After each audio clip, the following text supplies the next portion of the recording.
નમસ્કાર દર્શક મિત્રો, મહીસાગર સમય ન્યૂઝમાં આપ સૌનું હાર્દિક સ્વાગત છે। લોકસભા સામાન્ય ચૂંટણી 2024 મહીસાગર જિલ્લો અચૂક મતદાન કરવા નાગરિકોને પ્રોત્સાહિત કરતા જિલ્લા વહીવટી તંત્ર।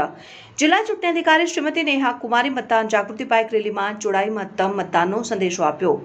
મહીસાગર જિલ્લામાં આગામી તારીખ 7મી મે 2024ના રોજ યોજાનારી લોકસભા સામાન્ય ચૂંટણીને અનુલક્ષીને મતદાન જાગૃતિ અન્વયે મહીસાગર જિલ્લા ચૂંટણી તંત્ર દ્વારા અવનવા પ્રયાસો હાથ ધરવામાં આવી રહ્યા છે। મહીસાગર જિલ્લા ચૂંટણી તંત્ર દ્વારા મતદાન જાગૃતિ બાઇક રેલી યોજી નાગરિકોને મત આપવા પ્રોત્સાહિત કર્યા હતા અને જિલ્લા ચૂંટણી અધિકારી શ્રીમતી નેહા કુમારી, જિલ્લા વિકાસ અધિકારી ચંદ્રકાંત પટેલ, પોલીસ અધિક્ષક જયદીપસિંહ જાડેજા સહિત વહીવટી તંત્ર દ્વારા યોજાયેલી બાઇક રેલી લુણાવાડાના વિવિધ માર્ગો પર ફરી હતી।